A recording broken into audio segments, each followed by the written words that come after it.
Yeah, I've had that feeling where playing a player a good bit better than me somehow managed to take game 2, and then it all goes away in game 3. Turns out, being a good player, part of that's being able to adapt fast. We're looking at the stages right now. Godai Delta. We're going to Godai Delta. Plup remaining on the Orcane. We got the plushie here. And we said that we knew what character Cake was going to play. This wasn't that character. All right, I lied. I'm sorry. You did lie. We thought we were going to see Forsburn. This is a fleet. This is a callback to the beginning of Rivals 2. Yeah, so yes, early days Cake. And we have seen the fleet for certain matchups, but I didn't know Orcane was one of them. Yeah, I was not expecting it for sure. So it might, depending on how this game 1 goes, we might see the character counterpick wars happening in this set. I mean, Plup has played 3 different characters just in this bracket. We've seen the Maple, we've seen the Orcane, we saw a surprise Lorena. It's actually who he used to beat Quattro after dropping that game. Cake is usually the Forsburn tried and true, hasn't played as much fleet since dropping the character a bit, but uses it for a couple of those pocket counterpicks. Yeah, he had been playing it in doubles as well, so it was usually born for tournaments if he thought he needed it for certain matchups, but at EVO, you know, it's just the singles event, and I'm surprised that we're seeing the fleet this late, especially in the bracket. Ooh, finds that side special. Tornado doesn't need it, but does get back to the ledge because of that. Somebody just sitting a little too close to the puddle. I can't believe how close the damage is right now. Oh, well over 100 in there. Plup able to close out the first stock. Really cool use of that get-up attack there to kill. Honestly, destroy yeah. the tornado and still have time, like surprisingly still have time to get the shield out before Cake's aerial punish there. And we can see a lot of these little bubbles coming out from the Orcane. They're able to get that off one of their throws, but also like that. The problem is if you do it in the wrong spot, you're gonna get parried and taken for a ride. Gotta be smart. He gives us a huge trap. You put out a bunch of these little tiny projectiles on stage that you are able to use to close that positioning. But if you're doing it in the wrong spot, you got it. It's a free parry, yeah. I know I've been playing a lot because I anticipated not just the pop, but the parry at the same time. So there's a lot of situations in Rivals where you've seen it enough times and you can kind of, you're anticipating and adapting at the same time. Now, we've explained the Water Dog a little bit. We've also got Fleet, the Archer. Power of Wind, one of the things she's able to use, empowers her next arrow attacks. As I say that, she's getting blown up off the top. But if you see that chime go off, if you see her glowing, the next one will put down the wind chime, and that will pop the person up a couple seconds later. Being said, you can transfer it back to the opponent by hitting the parry. Tries to go up super high with that up air, doesn't find it. Yeah, Fleet's aerials is rarely what makes her such a notorious character, and here with the edge guarding as well. It's like having that float, having that disjoint, and having like all our aerials have uses. So here we see the Nair able to close out that stock. That's a guaranteed kill. That's why it's purple. I was going to say, I just realized we never explained the purple screen. It means it is a guaranteed kill. The game has decided there's no way for you to live. Yeah, no matter what your DI, there can be something in the way. Yes. So if you got like a bubble, you got a crack pillar, there can be something that blocks you, but if no DI will save you when the screen turns purple. You can control what we call directional influence. You can choose a little bit of the direction you get set when you get hit. It's one of your strongest defensive options. It's going to get you out of combos earlier, but it's also going to prevent you from dying. The thing is, that's the mix-up. If you hold it the wrong way for one, you actually die earlier. Okay, we get ledge. Trades there. Lines down. That down strong came out with the confirm for the down air. The down air was tricky because he didn't hit fall on the first one, and he waited for like 2 and then fell, and I was also very startled at when they were going to hit the ground. So really, yeah, a little tricky. That's the point. We're trying to make it tricky. If you know, then they're able to defend against it. Yeah, and able to close out that stock. I saw a lot of the back airs come out, and you know, Plup was kind of just happy to get the damage. Obviously, the sweet spot would have been great to close the stock, but you're keeping your advantage, and then he was able to set up the down air down strong to close it out. So we are still seeing Fleet. Yeah, I was just very. If we go down 2-0, do you think the Forsburn's going to win? Well, I mentioned the counterpick wars, and I said depending on how this set plays out, we might see it. In my head, I was thinking if Cake is how I think the counterpick wars would go. I was imagining that we would see Plup go off of the Orcane, because that meant the fleet was working, and then we would see Cake go off of fleet. Yeah, and then you start getting the rotation going. Yeah, in this matchup, I wasn't sure. what we would see if Plup won. I think Plup at that point will stay working until he makes you force him off, right? That tornado is going to cover so much range. Knows that Plup has to go low because of it. Covers that with that demonstrous down air. Okay. Get the back air out. Plup's able to get to the ledge. Can't find a great footing off of it. There we go, though. Oh, and we land right on the puddle, which means you're able to continue it. Yeah, it uses bubbles to extend there, but then goes for a fair to kind of get more bubbles, set up something else. Now, if it's a trap that you're putting on stage, you can either pull it to make some bubbles, or it makes your strongs go bigger and farther. They're also going to do a little bit more damage. It's pretty nasty, but that back air covers it instead. That back air is insane, because I thought the down tilt was the wrong choice, because I felt like you could have had a stronger grounded option, especially against a light character like Fleet, but that's why Plup's way better than me at the game, because it was the back air closed it out. Every once in a while, Dan does it. He's like, wow, they are really good at this. They know what they're doing. It is funny when you're like, yeah, I was getting coaching from this person, or like Full Screen was teaching me the Atlas matchup. I'm like, you did make the bear, but I get it. I made the game and I still don't know how to beat it. Okay, the down tilt to pop up into the up tilt. Sometimes you feel like you're in that Orcane Vortex. The double nair, we're tacking on so much damage. The backer should be able to clean it up, but doesn't. Okay, we still got puddle that you can tell. Whoa, never mind. I was explaining something about the mechanics and we got on stage real fast. We have cleaned it up. We're back to even. Yeah, Cake able to rack up the first damage on this stock, but it is way closer than I think Cake wanted with some of the leads that he's had. Okay, we find that up air. Cake is out super deep. Cake trying to clean this up against Eggdog Zone. Okay, the nair.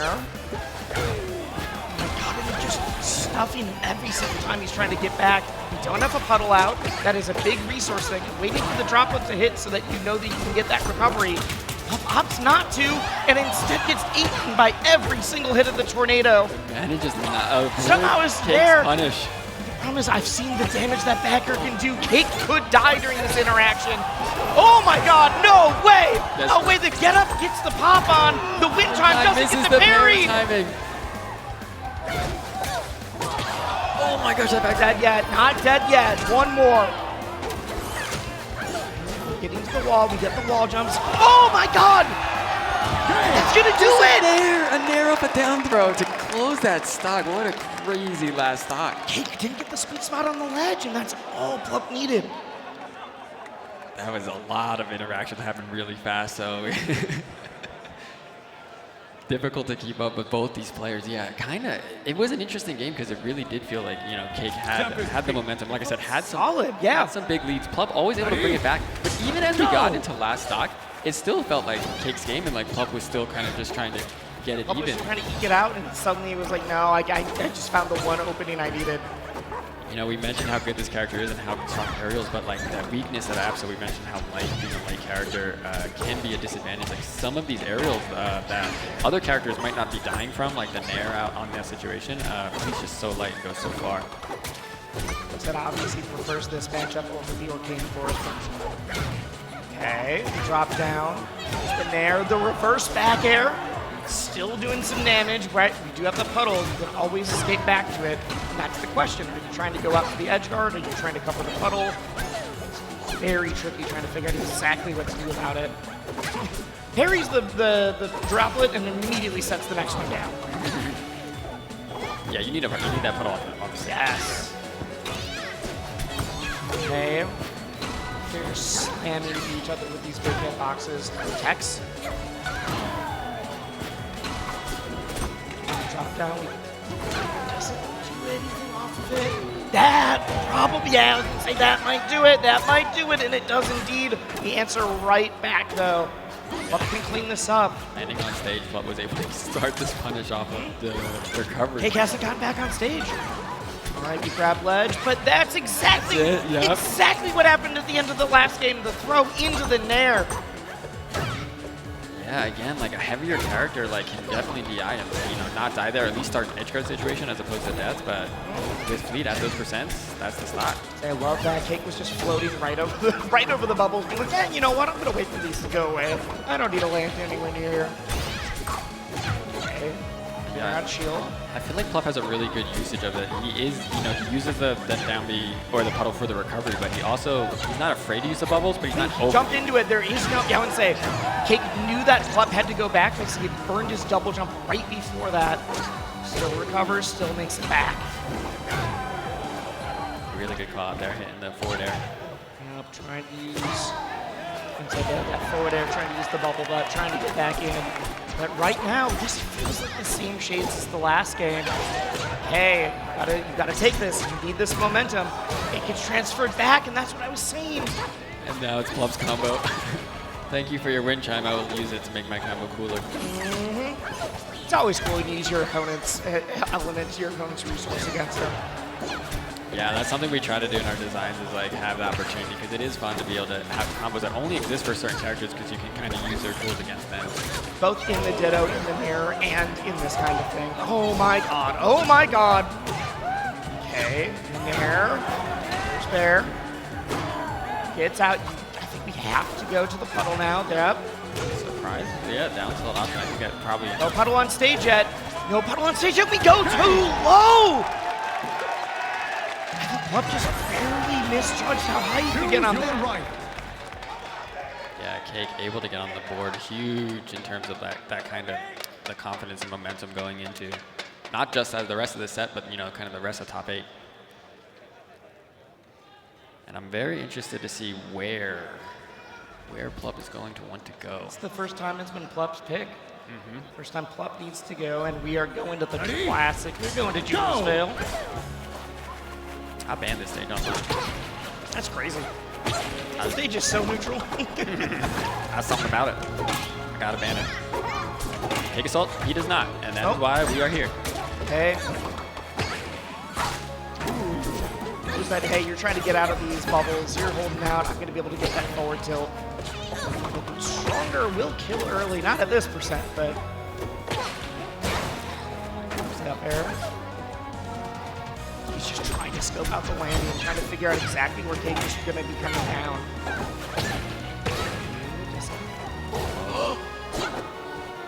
Plup is scaring me how far. Even though Cake is the one at high percent, Plup just keeps going for these super risky ones. But you know what? Oh my god! No one goes for that. I like, seeing Plup kind of going for a couple more kill options here because they're, even though they haven't hit yet, it's really putting threat out for different options as opposed to kind of always going for the same finishers. That tech was huge. I think Cake thought that he'd be able to get a very early percent, get that game out, but instead, the Pop's gonna do one more, misses. That does have a hitbox there that would have killed. Hasn't landed, we are dead. Cake takes it 3-2 on stocks right now, trying to fight to bring this to a game 5. Okay, bro, doesn't find that up air.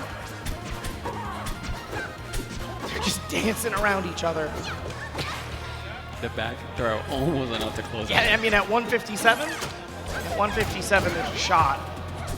Just wait, I love that. You saw the attempt at the tech chase and realized I can't get there fast enough, so I'm just going to float out right beforehand to see what option you're going for next, see if I can hit you out of it.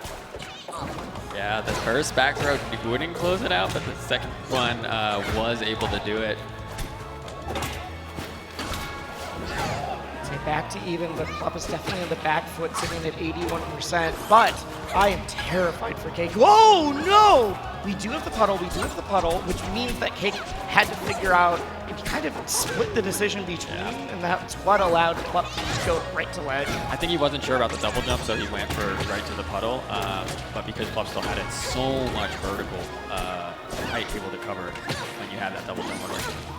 Yeah, we've been using that flip kick to try to get back to the stage, and Plup is now starting to call it out a little bit earlier. Oh, just snipes the ledge right from under him. Yeah. 8% though. This could be clogged up. This could be brought back very quick. Cake and save. That's exactly what I'm talking about. Yeah, that parry came out. Looking for that falling aerial, but yeah, Plup with the drift back. I think the first back air missed. missed, so only the sweet spot connected, which is later hit. We have the wind chime. We know it's going to pop.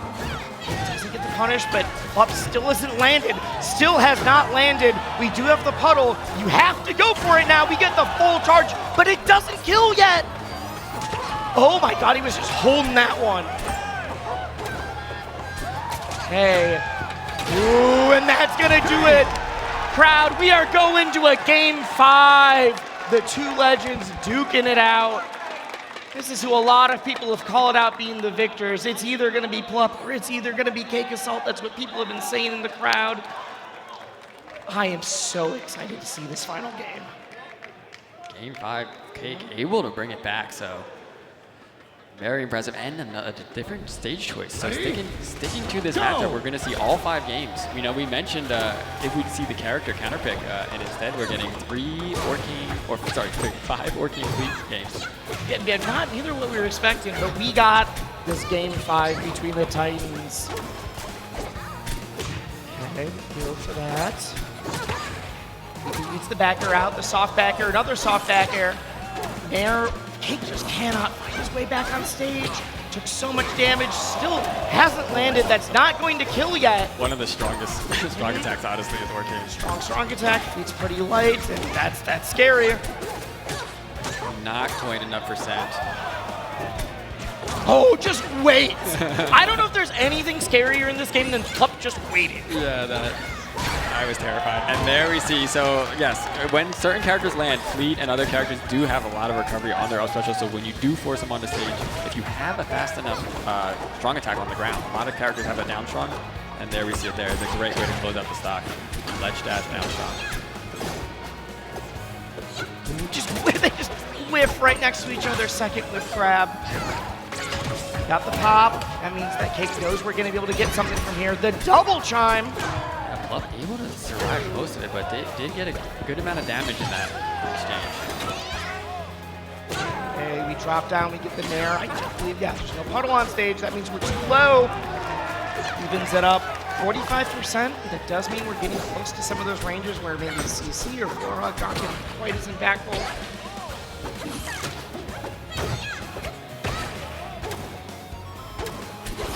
Just raining puddles down on top of you. Yeah. Cake able to use the float to be dodging these, but it's a lot of work, a lot of mental stack. A big just to get back on stage without. Plup is just slowly tacking on more damage. Back throw, not gonna do it. Throws one more droplet out for good measure. Big stall, just trying to do everything they can to throw Plup off. Cake's like, hey, I got a bunch of mix-ups. I need to find my way back to the stage. Oh, and just grabs ledge. Knows, hey, you got to go a little bit low here. The ledge reset there. We saw how destructive it can be when you force Fleet on the stage, so a lot of players are, you'd much rather go to ledge if you think you can sneak in there. Need some damage. That throw game from Plup, knowing that you're going to get those bubbles. We're seeing that like minimum 16% curve. We've seen also a lot of those things that throw into the nair. Once we get to a high enough percent, that also comes online. Until they're dancing around. That is that threat zone. You know, it's a little bit tricky. You can't just go on, eats the shield stun, but says, no, I'm good. Okay. Opting for the back air. Oh my god, that almost killed. That did. Oh my god, that almost killed already. We're at 94%. I think the next one might. That was a big parry, but I think it was already going for a forward tilt instead of a stronger option. Well, it was just a jab, right? So yeah, it was the jab check. Yep. Yeah, make sure that at least got a punish. Oh, we go cross country. Still living, but man. I was surprised it didn't purple, I'll be honest. That's going to do it. Plup finds himself in winners finals. Yeah.